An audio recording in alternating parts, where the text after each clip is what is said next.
I thought I'd come on here just for a minute and give you a little update.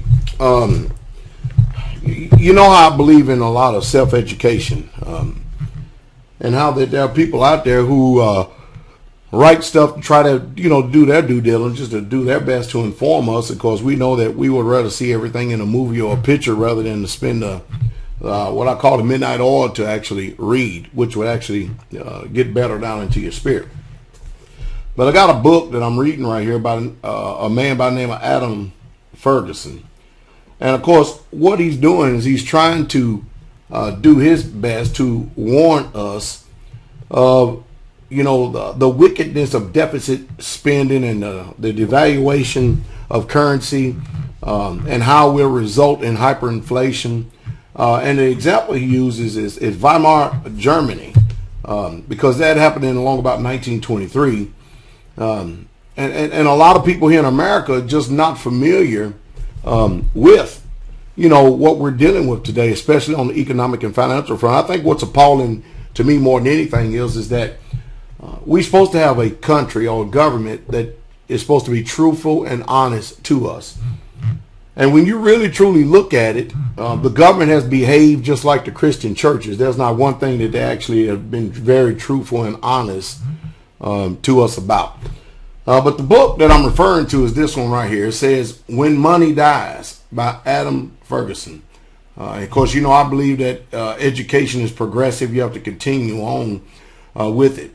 And thus far, I'm enjoying what I'm reading because all it does is backs up everything that I talked about before. But let me read you a little bit of the back of it for a second, and so you can get an understanding of what the book is all about. When Money Dies is a classic history of what happens when a nation's currency depreciates beyond recovery. In 1923, when its currency effectively worthless, the exchange rate in December of that year was $1 to every 400 and 200 for every, let me put it like this, every 4 trillion marks. Because that is an extremely long number. You see all those zeros right there on the back of that number? That's just ridiculous. The German Republic was all but reduced to a barter economy. And that's the reason why Pastor Dow tells you over and over and over again that you need to start, before you go out and buy any silver or buy any gold, you need to, every time you go to the store, you need to come back with some type of food, some type of canned goods, because we're all watching commodity prices rise. They're happening right before our very eyes. We're watching gasoline do just like the metals market. It's volatile, it's going up, it's going down, but nevertheless, it has a point, it resets, and then it continues to keep going up. And if you don't prepare yourself, after all, it wasn't no more than maybe 5 years ago, we was looking at $1.70, $1.80 something a gallon. We were complaining at $2 a gallon. Now we're staying right at $4 a gallon national average. And what we're doing is watching all of these policies that's been implemented by this perverted government that we have, that was selected, not elected by the people, but was selected. And these people have, done well for their handlers. And they have made them a whole lot of Federal Reserve notes, not money, but Federal Reserve notes.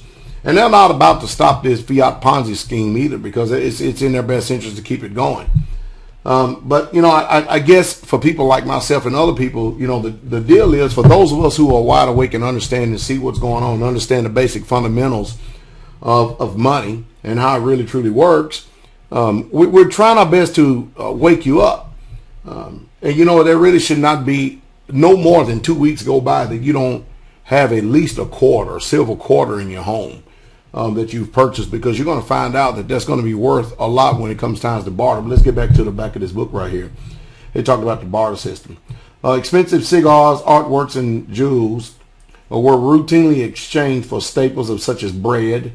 A cinema ticket could be bought for a lump of coal, and a bottle of Praffrin for a silk shirt. People watch helplessly as their lives saving, if their life saving, look at it, disappeared, and their loved ones starved.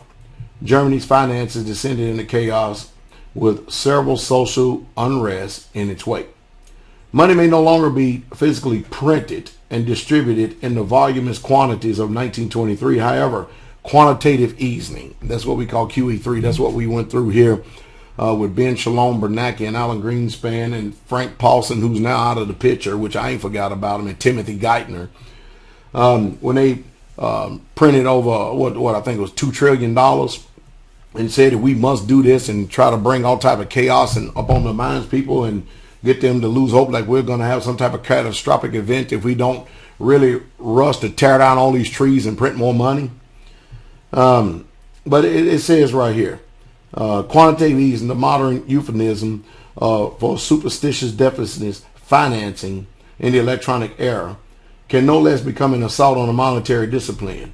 Whatever the reason for the country's deficit, necessity, or profligacy, the unwillingness of the tax or blindness to expenditure, it is beguiling to suppose that if the day of reckoning is postponed, just like we have it today, it's literally postponed.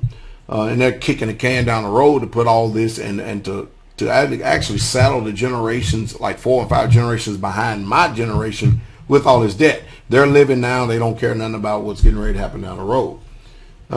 Where am I at? To postpone the economic recovery will come in time to prevent higher unemployment and deeper recession. What if it does not? Germany in 1923 provides a vivid, compelling, sobering moral tale. And hey, this book seems like it's a pretty good one, but I just thought I'd just let you know what I'm into right now, what I'm reading.